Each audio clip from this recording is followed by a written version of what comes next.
Bonjour à tous et bienvenue dans un nouveau numéro d'On se dit tout. Alors on parlera beaucoup de nos enfants aujourd'hui à travers le dossier du jour consacré à la discipline positive, une méthode d'éducation qui serait révolutionnaire. Et l'interview santé avec un focus sur la dentition des tout-petits avec le docteur Karim Sfiani.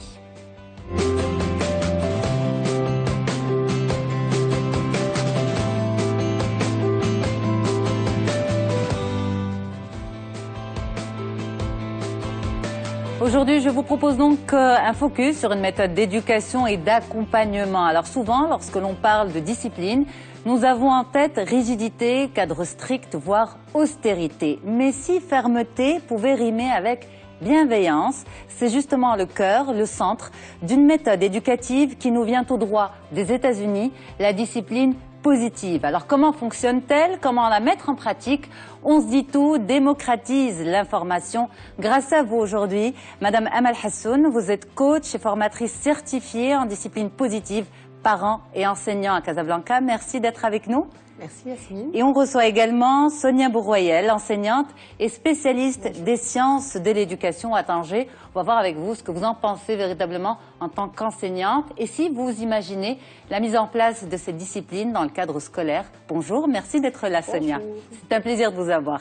Partagez. Alors, on va commencer par le cadre de cette méthode d'éducation. Ça s'appelle la discipline positive. C'est une méthode d'éducation d'accompagnement. Quels sont ses principes, Amal Hassoun? Tout simplement, comme vous l'avez dit, c'est une méthode qui nous vient des États-Unis. C'est une démarche éducative. C'est une des démarches, il y en a pas mal. Pourquoi cette démarche fait-elle beaucoup de bruit et pourquoi est-ce qu'elle fait beaucoup d'adhésion? On y adhère pas mal. C'est parce que tout simplement, c'est une démarche de coopération. Et c'est une démarche qui, en même temps, a des racines très anciennes, très ancrées, solidement ancrées dans de la théorie. C'est adlérien.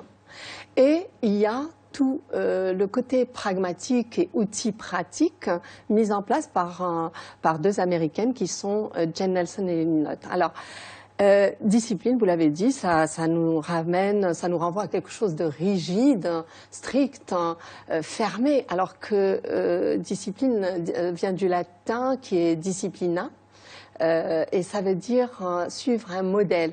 Et positif, hein, quand on dit positif, ça veut dire quoi? Est-ce que ça veut dire gentillesse? Ouais, mais positif, c'est vraiment focaliser sur ce qui est positif et prendre toutes nos erreurs, par exemple les écarts, les sorties de route de nos enfants et de nous-mêmes, adultes, comme des opportunités d'apprentissage. Et ça, c'est important parce que c'est reposant pour nous de se dire que chaque opportunité, nous allons la transformer en positif, en occasion, en opportunité d'apprentissage. Le but de la discipline positive, c'est pas de faire des parents parfaits ou des enseignants parfaits ou une famille parfaite. Avoir des 18 sur 20, ça n'existe pas. C'est rassurant, n'est-ce pas Sonia? Mais c'est voilà. Mais c'est vraiment être une famille vivante qui va mettre des démarches de coopération pour permettre aux enfants de donner le meilleur d'eux-mêmes. Ok, alors quand on parle de discipline positive, est-ce que ça vient, tu peux corriger les problèmes des familles ou c'est une méthode d'éducation structurelle? Pour vous, à quel moment il faut la mettre en place? Alors, ce qui est intéressant dans cette discipline, discipline positive, c'est qu'il y a des outils qui vont être dans la prévention, il y a une partie dans l'intervention et le suivi. Donc, nous avons autant d'outils à mettre en place en prévention pour que justement les enfants prennent les habitudes de fonctionner positivement, c'est-à-dire dans la construction, dans la coopération.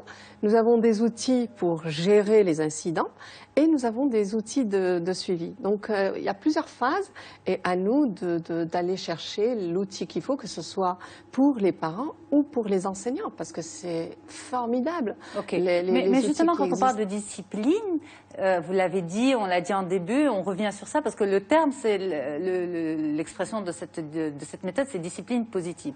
Quand on parle de discipline, on pense à austérité, à rigidité. Comment on peut donner de la discipline, mettre en place de la discipline de façon positive? Il y a trois mots que l'on ne doit pas oublier, c'est fermeté, qu'on ne dissocie pas de la bienveillance. Alors la fermeté, c'est quoi? C'est pas punir ou soumettre, hein. C'est vraiment le respect de l'adulte, le respect des règles, le respect des consignes, le respect du règlement d'un établissement par exemple. Et cette fermeté doit s'accompagner de bienveillance. Ça veut dire que la bienveillance, c'est vrai que c'est un mot qui pose énormément de confusion pour pas mal. Moi, je le vois, que ce soit dans les ateliers de parents ou dans les formations enseignants, ça pose problème. Qu'est-ce que ça veut dire être bienveillant? Parce que tous les parents se disent, on aime nos enfants. Et nous sommes bienveillants. C'est associé à de l'amour. C'est vrai que nous aimons tous nos enfants, mais la bienveillance, c'est être dans le respect de l'autre. Et pour cela, le respect de l'enfant, c'est être en connexion. Alors, on préfère mettre le mot connexion à la place de bienveillance. C'est pour montrer que c'est en connectant avec l'enfant qu'on arrive justement à le mettre dans une démarche de coopération. Et tant qu'on n'a pas associé les deux mots, c'est-à-dire fermeté et bienveillance, on risque de pencher soit dans la permissivité, soit dans la rigidité, et c'est pas ce que cherche la discipline positive. Le troisième mot, c'est l'encouragement. L'encouragement, nous savons très bien qu'un enfant, quand il commence à marcher, qu'est-ce qu'on fait? On dit bravo. On se met à sa hauteur. À sa hauteur, exactement. On lui dit vas-y, bravo.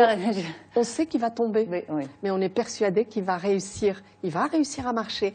Et donc, du coup, si on pouvait poser le même regard sur les erreurs de nos enfants et en se disant, oui, il va y arriver, c'est vrai qu'il est tombé, là, il y a une sortie de route, mais si nous portions ce même regard, eh ben, ça va donner du courage à l'enfant d'aller... Alors, juste pour cet exemple, justement, il y a différents... Et je passe à vous, Sonia, pour parler des sciences de l'éducation et de la notion de discipline aussi. Et je pense qu'on ne parle pas de discipline, on parle d'autre chose en sciences de l'éducation. Plutôt d'autorité. D'autorité, absolument. Mais juste un petit... Je souhaite juste qu'on s'arrête sur cet exemple-là de l'enfant qui apprend à marcher, parce que les parents réagissent différemment. Certains vont dire... il essaie de marcher, il va tomber, ce n'est pas grave. D'autres vont dire, il essaie de marcher, il va tomber, attention, et être très angoissé. Et d'autres vont dire, il essaie de marcher, mais ne tombe surtout pas. Oui, tout à fait.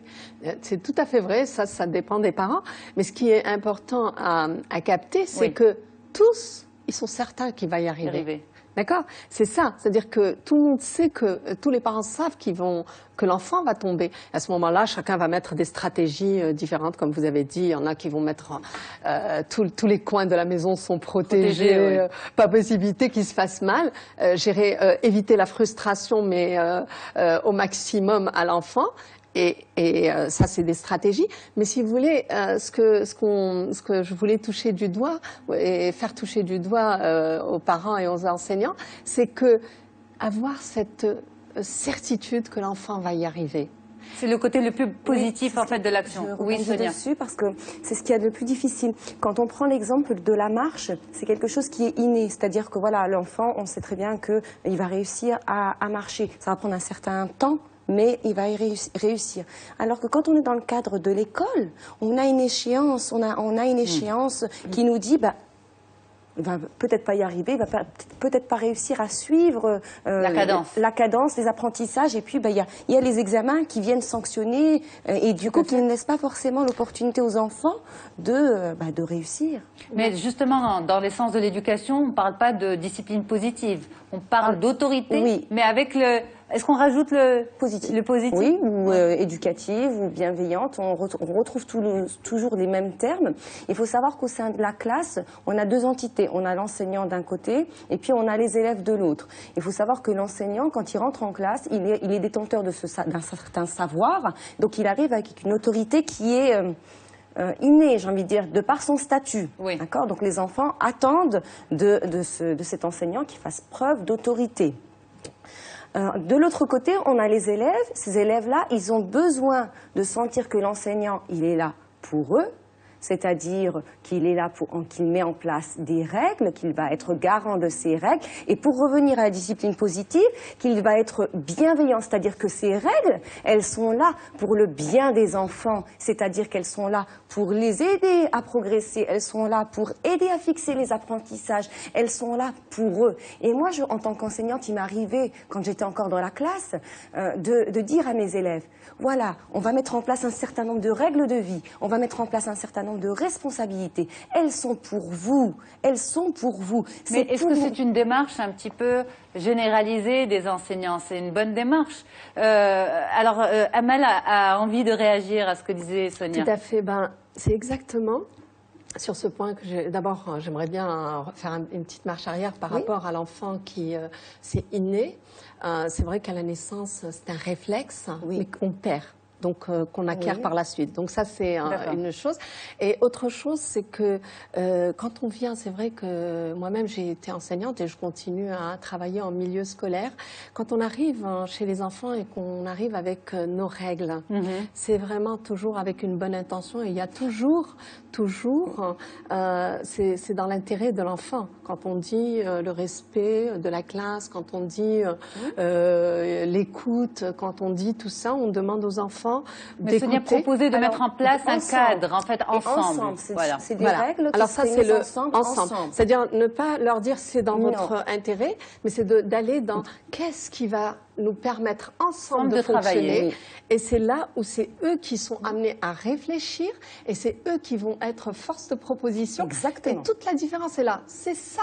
On l'accepte plus. Bien sûr, les enfants, ils comprennent en fait la démarche. Ils comprennent bien quand ça part justement des enfants, ils comprennent bien la démarche. Ils comprennent le sens de la règle. L'enseignant est là pour être garant, c'est-à-dire qu'il est censé veiller à ce que le cadre soit maintenu. Et là, c'est la notion de fermeté. Moi, je l'entends comme ceci. Oui. Et puis, les enfants comprennent bien cette notion de bienveillance parce qu'ils comprennent bien que c'est pour eux, qu'ils l'ont construit eux-mêmes, dans le cadre du groupe classe et avec de l'aide de l'enseignant, et comprennent bien que c'est pour eux et que si effectivement il y a des débordements, s'il y a des transgressions, eh bien à ce moment-là, il y a des conséquences. Mais justement, Amal Hassan, pour vous, à quel moment l'enseignant ou sur quel point l'enseignant ne doit absolument pas être transigeant? C'est-à-dire que le cadre, intransigeant, pardon, le cadre est posé par toute la classe, par les enfants avant tout, mais l'instituteur ou l'institutrice sont les garants de ce bon fonctionnement et en même temps, ce sont les adultes. Oui. Il ne faut pas l'oublier. Pardon, Amal. D'abord, quand on construit ces règles,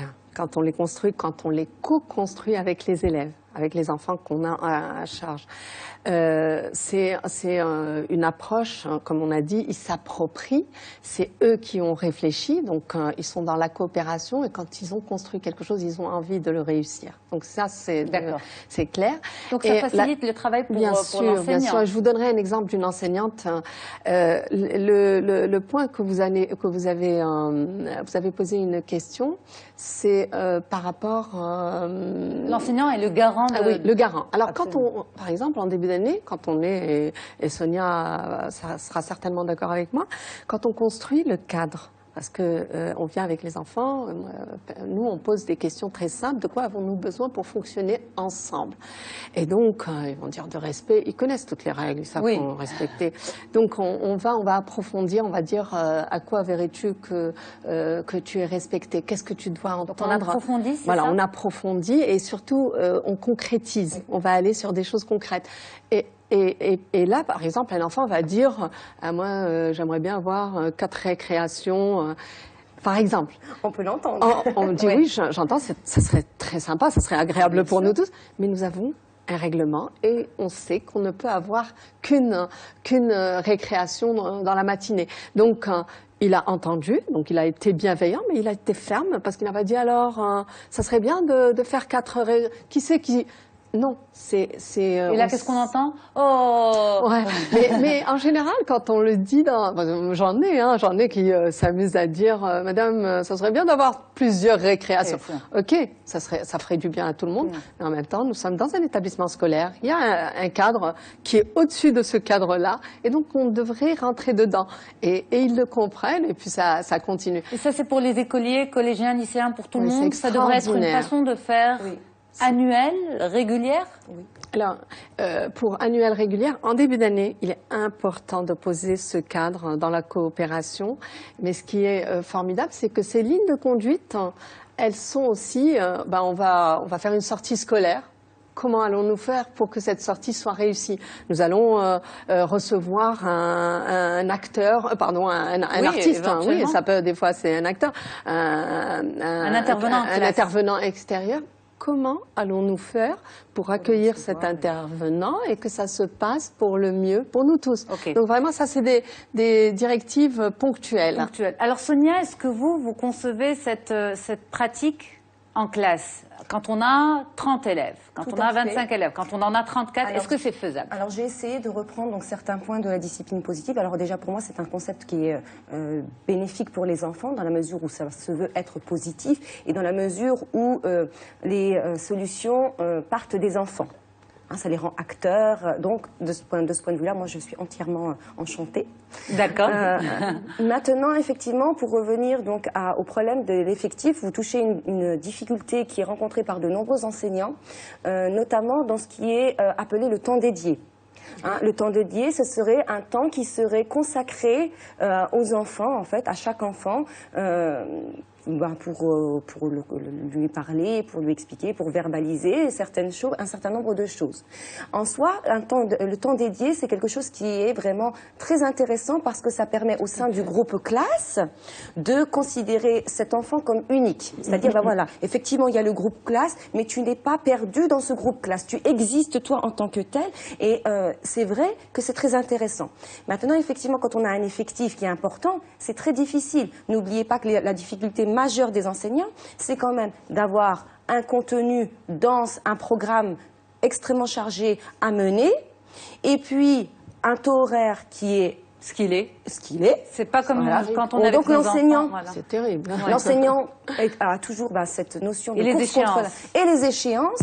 Et puis, donc c'est quand même pas évident forcément. Maintenant, c'est plutôt positif parce que c'est intéressant de vouloir parler aux enfants de manière individuelle. Dans la réalité, il faut essayer de trouver la manière. Est-ce qu'on fait de la discipline positive de façon individuelle ou de façon groupe? Ça peut être de manière ponctuelle. Ce temps dédié, en l'occurrence, ça va être de manière ponctuelle parce qu'on ne peut pas tous les jours, par exemple, justement, Amal Hassan, vous êtes coach, formatrice certifiée en discipline positive, parent et enseignant. Donc, les problèmes dont parle Sonia, c'est véritablement votre quotidien. Oui. C'est vraiment l'effectif, c'est un grand problème.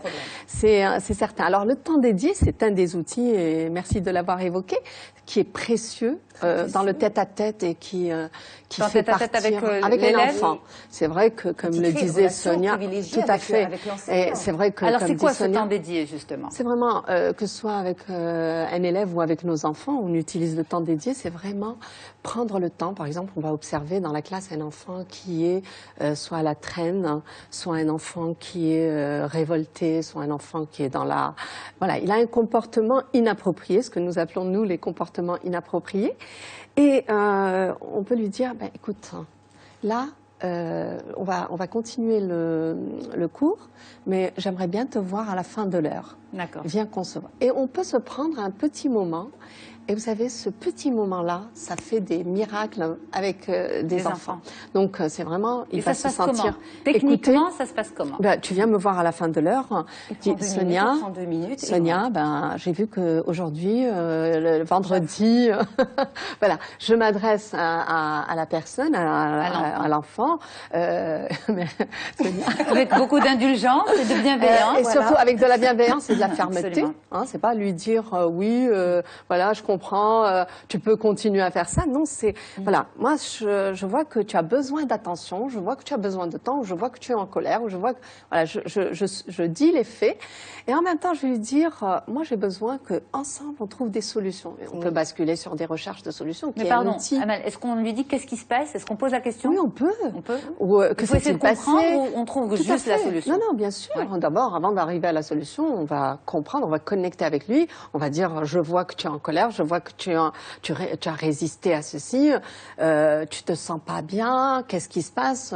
Comment est-ce que tu penses t'en sortir? Est-ce que tu veux de l'aide? De quoi est-ce que tu as besoin? Alors, je rebondis sur ça parce que certains spécialistes disent un enfant, quand il vient exprimer une problématique, un problème, il est symptôme de ce qui se passe, entre autres, chez lui à la maison. Donc, quand vous discutez, est-ce que vous êtes d'accord?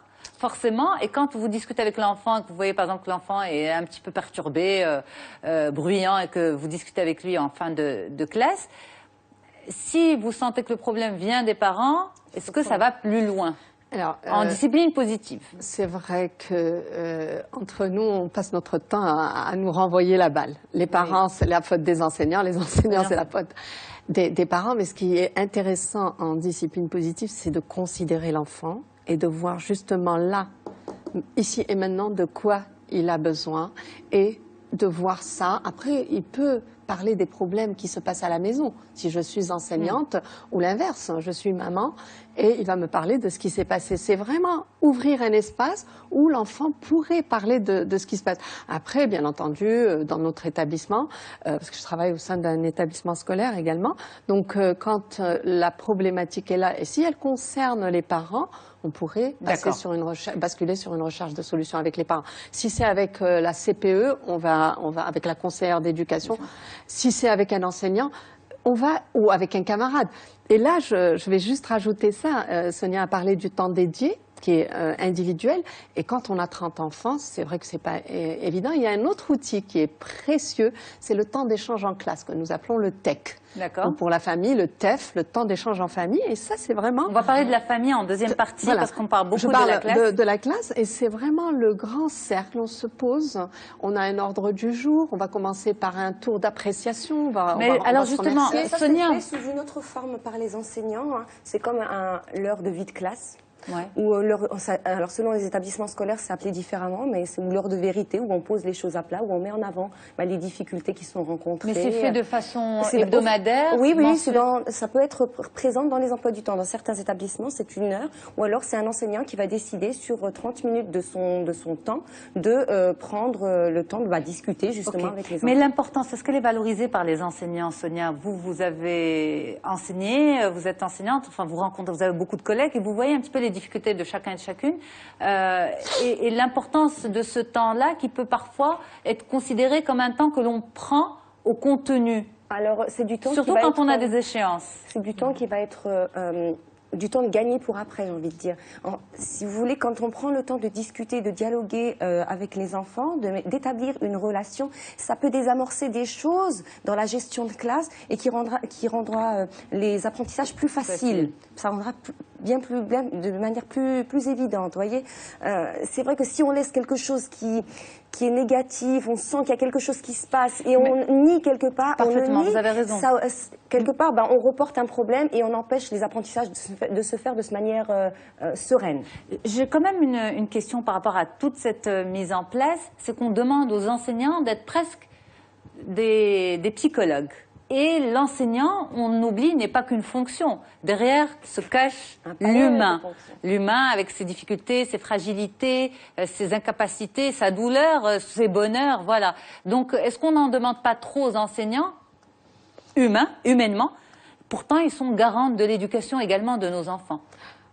Justement, c'est quand on met à la disposition des enseignants ces outils-là, c'est pour leur dire que nous ne sommes pas parfaits et que nous pouvons tous avoir des sorties de route. C'est-à-dire, on met de la prévention pour, comme disait Sonia, gagner du temps. C'est quand on a mis en place toutes les bases, ça nous fait progresser plus facilement. Et ça, c'est les outils qu'on met en prévention. Mais en même temps, l'enseignant est équipé d'outils d'intervention et il sait très bien que lui c'est pas une machine, qu'il a la possibilité de se retrouver en colère. Nous on dit je suis comme ça, ça veut dire que mon cerveau préfrontal est complètement déconnecté de toutes mes émotions. Je ne peux pas gérer mes émotions. Donc quand je suis comme ça, en tant qu'enseignant et quand mes élèves, je leur ai enseigné ce que ça veut dire ça, eh ben il y a de fortes... Pas besoin de crier? Le signe montre que... Montre, c'est basta, j'en peux plus. Et déjà, et puis qu'il apprenne à prendre soin de lui. C'est-à-dire que je ne suis pas une machine increvable. Je sais que j'ai mes limites et donc on apprend aux enfants à identifier les émotions, ça c'est très important, et aux enseignants. Donc quand je vois que ça monte, eh ben, qu'est-ce que je fais et là, comment est-ce que je vais prendre mon temps de pause et le temps de pause qui est un outil formidable. Mais justement, Sonia, vous avez enseigné dans des écoles marocaines privées notamment, et françaises en France, mais bon, on parle vraiment de la situation au Maroc. Vous êtes également spécialiste des sciences de l'éducation. Est-ce que vos collègues au niveau du Maroc ont cette notion des sciences de l'éducation? Alors non, très peu, et puis c'est vrai que c'est dû à quoi? La formation? Oui, la formation initiale peut-être, et puis la formation tout au long de la vie également, mais c'est vrai que les enseignants rencontrent des difficultés au niveau de la gestion de la classe, au niveau de l'autorité. Ils ont du mal à sortir un peu du modèle traditionnel, de ce modèle vertical. Ils ont un petit peu ces difficultés d'opter pour un mode éducatif plus interactif, pas démocratique, mais plutôt plus horizontal, on va dire. Et c'est vrai que c'est un enjeu majeur parce que la manière dont on va gérer sa classe, en découle la manière dont les enfants vont vivre leur apprentissage. Tout à fait. Alors on a encore beaucoup de choses à dire. On va surtout se concentrer sur la famille. En deuxième partie de l'émission, on va marquer une petite pause et on se retrouve juste après. On continue notre discussion autour de la discipline positive. Donc je vous l'avais promis, on parle beaucoup des enfants aujourd'hui et on va parler aussi de leur dentition avec le docteur Karim Spiani. A tout de suite sur Médiane TV.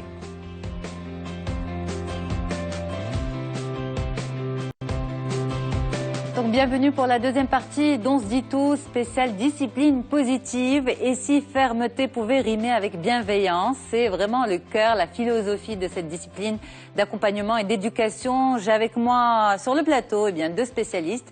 D'abord Madame Amal Hassoun, vous êtes coach et formatrice certifiée en discipline positive, parents et enseignants à Casablanca.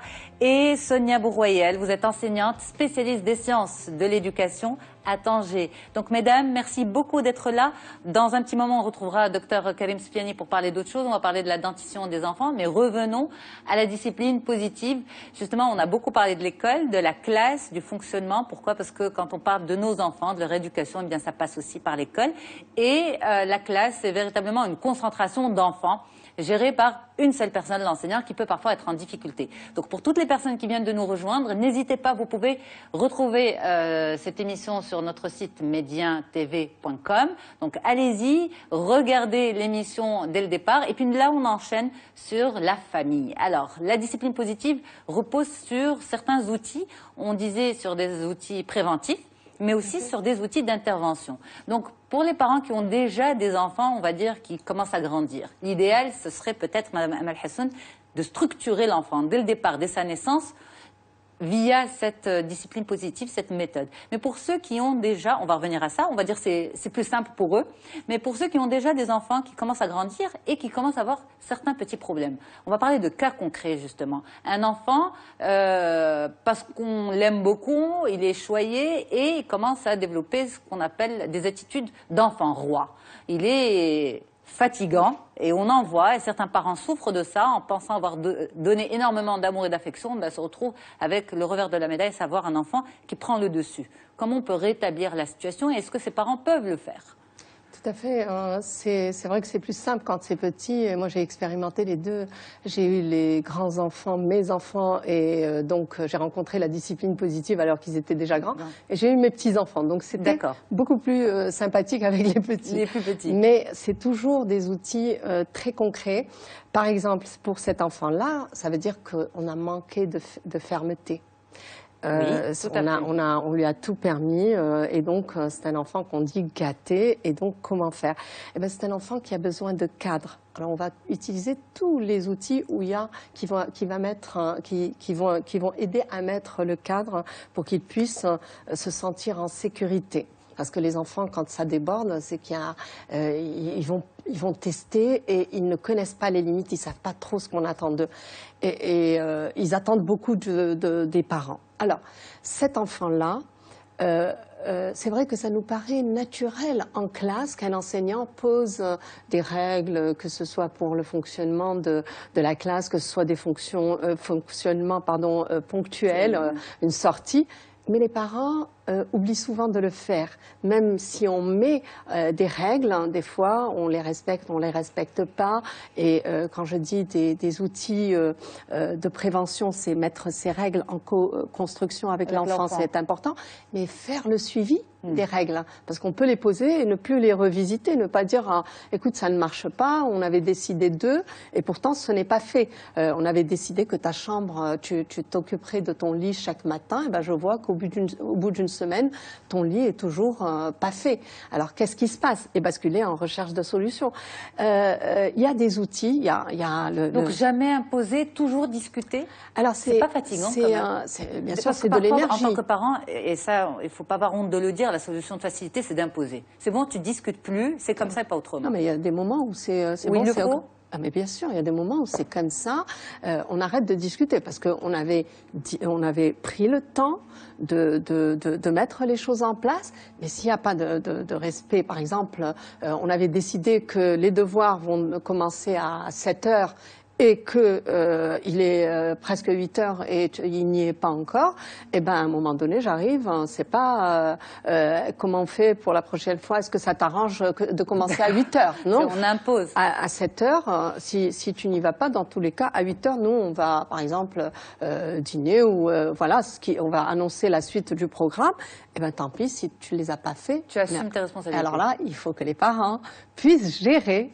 leur propre frustration, parce qu'on est comme ça devant, ah oh là là, il va partir, il n'aura pas fait ses devoirs, et on leur évite les conséquences de leur manque d'engagement. Et au lieu de l'école. Voilà. Et donc, au lieu de le laisser, et c'est la maîtresse ou le prof qui va reprendre la relève, eh ben on va crier, on va dire les choses, on va hurler, on va le pousser, on va le soumettre, et ça va. Et cet enfant à qui on a tout permis, un enfant gâté, on va se transformer en parents féroces, oui. Parce que nous parents, on passe notre temps à faire la danse entre les deux, entre la fermeté et la bienveillance, parce qu'on n'associe pas les deux ensemble. Donc, à un moment donné, on va lui dire stop. Il y a des moments où on dit stop, mais le tout, c'est que dans la prévention, c'est de prendre le temps de dire, dis-moi, quand est-ce que tu arrives de l'école? À quelle heure voudrais-tu te mettre au travail? Et en sachant que nous, à partir de 9 heures ou 10 heures, ça dépend de l'âge. De l'âge, absolument. Extinction des feux. D'accord? C'est à partir de là, tu as le choix de faire tes devoirs avant d'aller prendre un goûter, de faire ton goûter avant de... Mais face à une situation un petit peu difficile, on va lever le niveau un peu avec un adolescent. Donc pendant des années, on a eu un fonctionnement, on se retrouve ensuite avec un ado qui fait sa crise. Et on est, en tant que parent, à fleur de peau, fatigué de la situation, fatigué des disputes, on se dit il écoute pas, il n'entend pas et on peut pas lui parler. Qu'est-ce qu'on fait? Donc quand on essaie de mettre en place un cadre, même en tant que parent, on est émotionnellement fatigué et donc on n'a pas le souffle de tenir parce que l'ado il réagit très vite et il veut très vite nous montrer que notre façon de faire, eh bien, elle tient pas la route.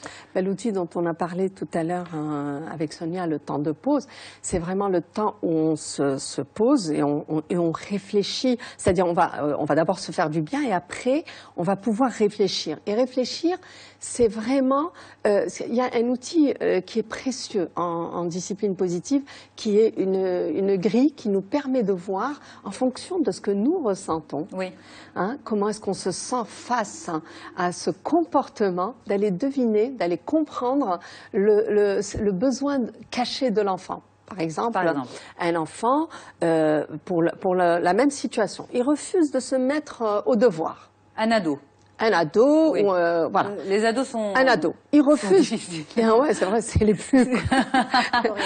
mais c'est vrai que les petits aussi, ils sont, quand ils sont pas conciliants, quand ils sont pas dans la coopération, ils peuvent nous en faire voir de toutes les couleurs. Alors l'ado, parce qu'il y a en plus l'âge, les hormones, Cet ado qui refuse de faire ses devoirs, ça pourrait être tout simplement parce qu'il a besoin d'attention, il y a un frère ou une sœur, par exemple un enfant malade dans la famille qui prend toute l'attention et donc il est en train de résister pour avoir de l'attention. Ça va générer un sentiment qui est des émotions qui sont différentes chez le parent que c'est pour ça que vous parliez tout à l'heure de connexion. Bien sûr.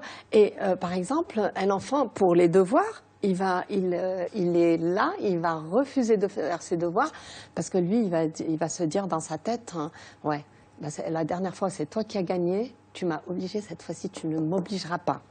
C'est différent, c'est toujours pour les mêmes devoirs. Il va pouvoir dire, tu m'as fait mal, je vais te rendre l'appareil. Pareil, là, il est dans la revanche. Il va se dire, je vais te rendre l'appareil parce que pour toi, voir un zéro sur mon carnet, ça te fait mal. Être convoqué par le proviseur ou la CPE, ça fait mal. Tu vas avoir mal parce que tu m'as fait mal la dernière fois. Ou bien c'est un enfant qui pense qu'il n'a plus, il est en incapacité, il ne peut pas et il est démissionnaire. Donc vous voyez, c'est le même... On est capable en tant que parent de faire le diagnostic et d'analyser à qui on a affaire. C'est un travail et c'est ce que nous faisons en atelier avec les parents, c'est de leur apprendre à d'abord se connecter avec leurs émotions parce que nous les adultes, on est très souvent en déconnexion avec nos émotions, pareil pour les enfants. Et une fois qu'on a pris notre temps de pause et on s'est mis à réfléchir, on prend notre petite grille et on se dit qu'est-ce que je ressens là? Et en fonction de ce donc en fait, il faut apprendre, pardon de vous interrompre, c'est juste une question de temps, il faut apprendre, c'est sûr qu'il y a des outils, donc la formation est nécessaire, il faut apprendre à devenir enseignant accompagnateur, apprendre à devenir parent accompagnateur et en fait à fonctionner d'une autre manière, d'une manière moins spontanée et émotive et plus réfléchie et structurée, si je dois résumer. Et de voir dans ce comportement, parce que en général, j'aime bien une phrase, je pense qu'elle est de Jen Nelson, qui dit que c'est le comportement de l'enfant est une solution à un autre problème. C'est-à-dire un autre problème? À un problème différent. L'enfant se sent abandonné et il va essayer d'attirer, il a trouvé comme stratégie, il a trouvé comme solution d'attirer l'attention. Donc il va nous embêter, il va nous casser les pieds parce qu'il se sent un petit peu abandonné, il a besoin d'attention. Alors que ça aurait été plus simple s'il venait avec son besoin là en disant directement, j'ai besoin d'attention, ça serait beaucoup plus simple. Donc c'est ça, c'est à nous d'aller voir un petit peu ce qui se cache derrière, ce qui se cache. Et c'est vrai qu'il y a beaucoup de bon sens dans ces outils, mais bien sûr il y a un entraînement parce qu'on a été formaté différemment. Absolument. Et justement, pour finir, parce que vraiment on arrive au bout de l'entretien, Sonia Bourroyel, est-ce que les enseignants sont formatés à un mode de fonctionnement? Et est-ce que c'est facile de se déformater face à une classe, face aux responsabilités, face aux échéances? Alors j'ai envie de dire, on a tous notre formation, notre cursus, nos expériences qui sont personnelles, qui font que nous sommes un certain type d'enseignants. Mais après, je ne peux pas dire qu'un enseignant a été formaté, parce que c'est un peu dur comme terme. On a été formé, oui, et après on est le fruit de toute une éducation, de rencontres, de voyages, etc. Maintenant, je trouve que pour revenir à la discipline positive, c'est quelque chose qui est positif. Et le message que je voudrais transmettre aux enseignants, c'est quand bien même ils ne peuvent pas changer toute leur pratique, qu'ils essayent au moins de piocher un ou deux éléments, notamment le temps de pause, que je trouve extrêmement intéressant, et la sanction qui est plutôt réparatrice. Et non pas la sanction éducative qui n'est pas la punition. Qui n'est pas la punition. Merci de l'avoir. Et ça, je trouve que c'est extrêmement intéressant. Parce qu'une sanction qui est réparatrice, c'est une sanction qui est comprise par l'enfant et qui part vraiment de lui. Donc ça, c'est en classe, mais aussi à la maison, tout à fait. Et puis pour revenir à la classe, on avait au cours d'une formation une enseignante qui était dans la verticalité totale et on se disait ça serait la dernière personne qui va changer de comportement. Elle a eu la formation, mais en fait, elle ne savait pas par quoi Faire remplacer. remplacer tout Elle ça, ne elle savait faire pas, elle autrement. n'était pas outillée pour faire autrement. Pour elle, elle avait besoin de faire régner l'ordre pour Oui. transmettre, parce qu'elle a un savoir à transmettre, et donc elle ne savait pas. Mais le jour où elle a été outillée, ça a fait du bien. C'est la même problématique pour les parents aussi. C'est-à-dire à qu'on se fait. dit, Tout pour à avoir le fait. contrôle, pour avoir la paix, eh ben, c'est l'autorité absolue. C'est rassurant. C'est très rassurant de savoir que tout est Sous contrôle. sous contrôle. Là, c'est vraiment rassurant. Oui, non, mais c'est vrai. Alors que quand on opte pour un modèle éducatif plus souple, ça veut dire qu'on est obligé de lâcher prise. Et de ça travailler, de prendre du recul. Et de Exactement. prendre en Et ça compte. demande un certain travail sur soi, à la maison comme à l'école. Eh bien, merci mesdames, vous avez Merci fait à ma vous. conclusion.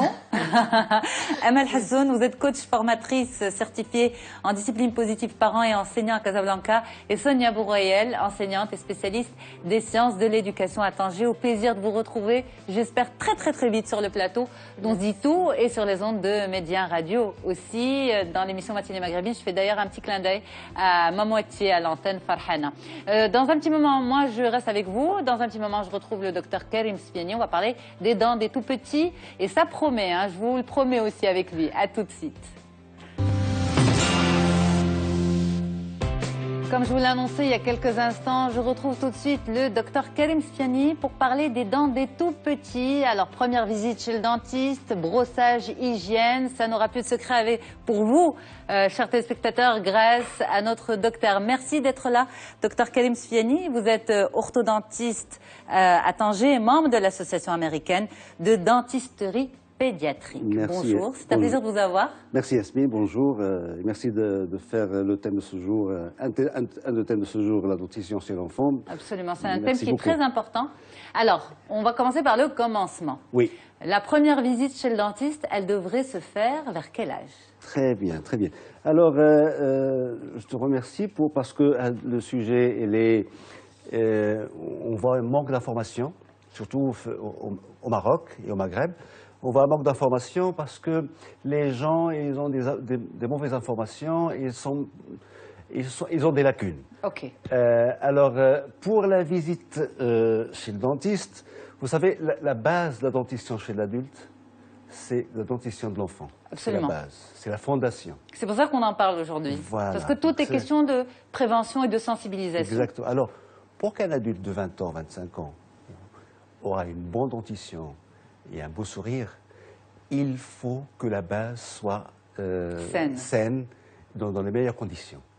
Et voilà, donc, alors pour la première visite, ça va choquer, parce que selon l'association américaine et maintenant européenne, il faut une première visite chez le dentiste pédiatrique entre 1 année à 2 ans. D'accord, donc avant la fin de la deuxième année. Voilà, avant la fin de la deuxième année. Très bien. On dit- Mais vous l'avez Oui. dit, c'est choquant. Oui, je sais. Pourquoi? Parce qu'on se dit, mais c'est des dents de lait, c'est pas grave. Exactement. Hein. Alors, la culture des dents de lait, les gens, ils pensent que les dents de lait ne sont pas importants. Oui. Alors qu'ils sont Parce très, qu'ils tombent après. Ils sont très importants. Alors, en Europe, on encourage les familles à ramener les enfants chez le dentiste pédiatrique pas plus que 2 ans et demi. D'accord. Mais on va mettre ça dans le contexte marocain. Oui. D'accord. Vous parlez d'un point de vue américain, Oui, oui, oui. Association américaine de dentisterie pédiatrique, Oh. européenne également, mais d'un point de vue marocain. Oh, Est-ce moi- qu'on peut dire aux familles marocaines, emmenez vos enfants chez le dentiste avant 2 ans? Est-ce que vous pouvez les convaincre? C'est difficile parce que pour eux, les dents de lait, c'est pas très important. Ils vont tomber de toute façon.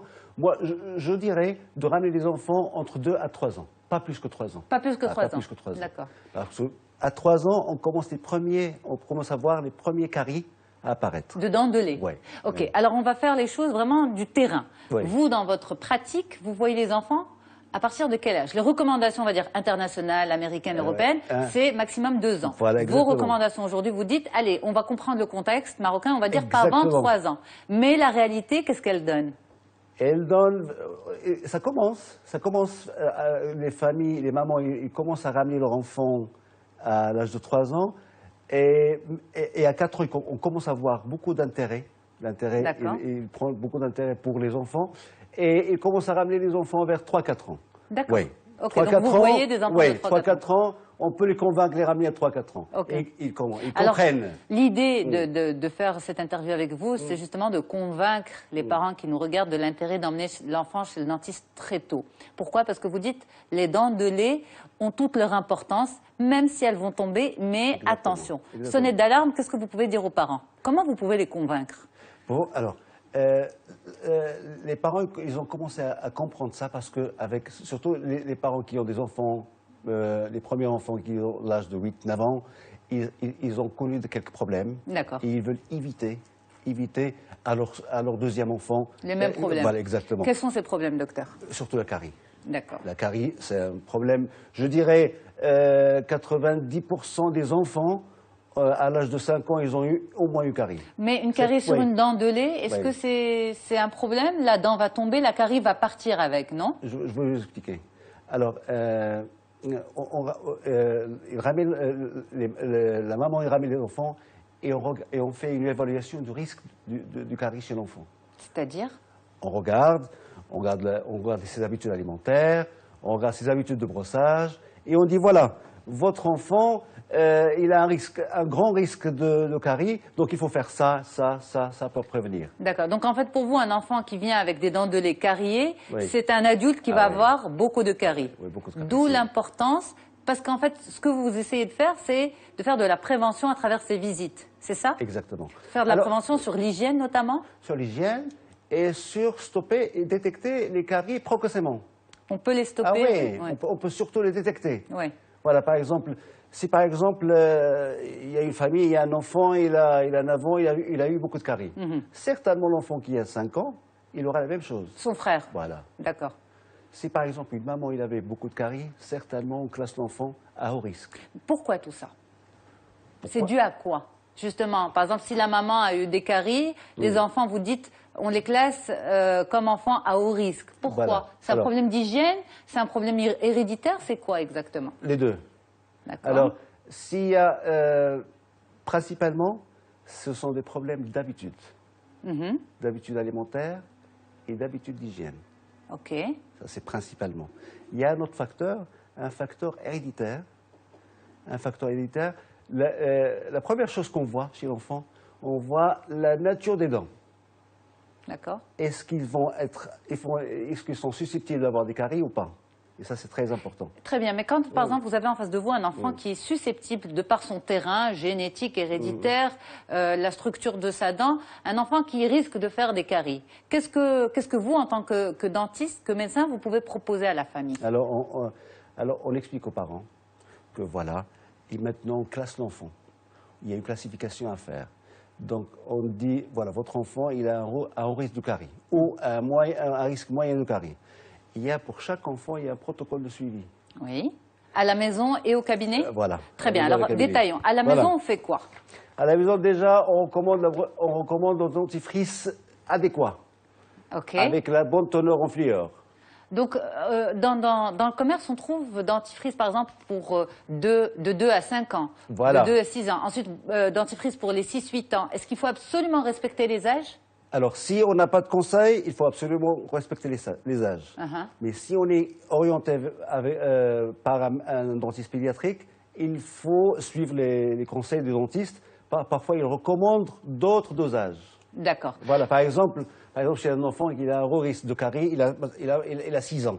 Alors, il y a une teneur en fluor, ce qu'on appelle les dentifrices à 5000 ppm, qui va l'aider à fortifier ses dents. OK. Voilà. OK. Mais un enfant, à partir de quel âge il peut utiliser un dentifrice d'adulte? Je dirais adulte, je dirais à partir de 6 ans. À partir de 6 ans? Okay. À partir de 6 ans, il peut utiliser un dentifrice avec une teneur de 1500 à 2500 ppm de fluor. Et éviter bien sûr peut-être les dentifrices blanchissants, parce qu'aujourd'hui on trouve beaucoup ça dans le commerce.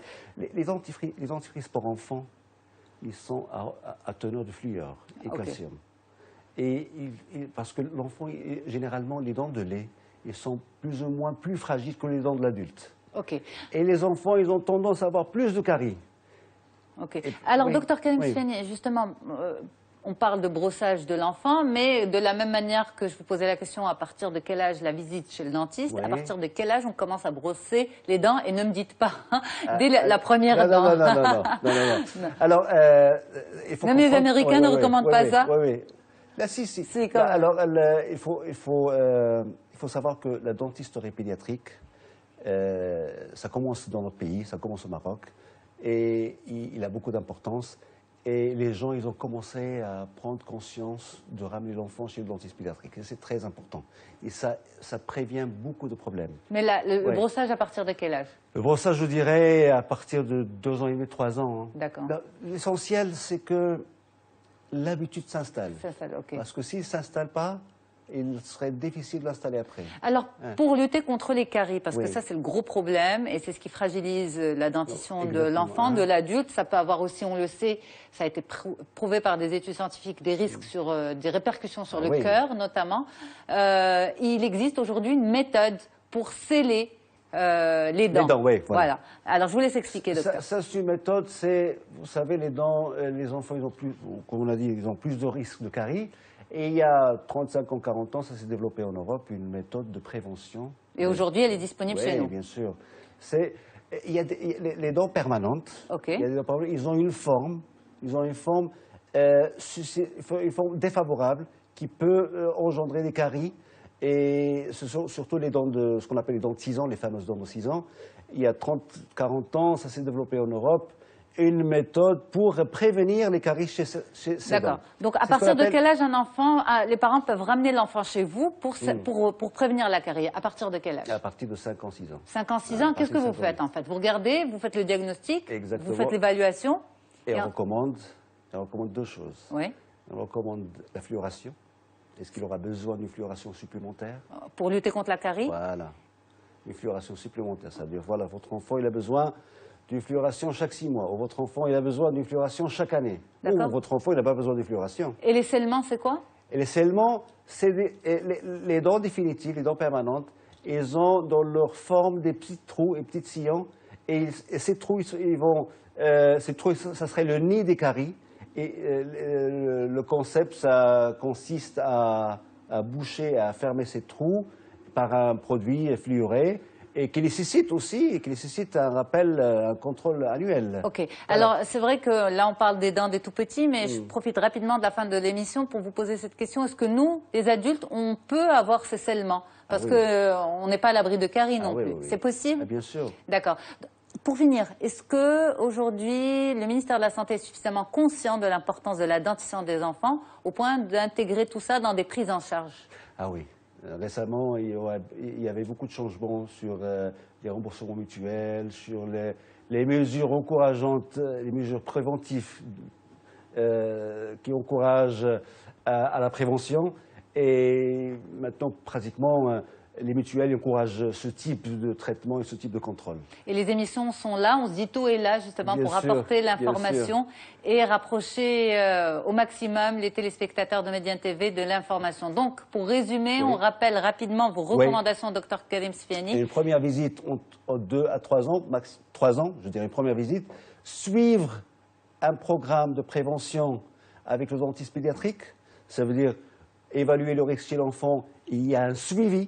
Absolument. Il y a un suivi chaque 6 mois, chaque année, absolument. Et l'hygiène à la maison. Parce que par défaut, il y aura des caries. Par défaut, si on ne fait pas de suivi, il y aura des caries. Il faut faire un suivi anti-caries, voilà. Donc, merci beaucoup pour toutes ces explications. Merci Dr Karim Sfiani. Vous êtes orthodontiste et membre de l'Association américaine de dentisterie pédiatrique. Merci pour tout, merci pour votre fidélité. N'oubliez pas que le dossier du jour était consacré à la discipline positive, cette méthode d'éducation à mettre en place en classe et à la maison. Voilà, donc n'hésitez pas à la regarder sur mediantv.com et à très vite.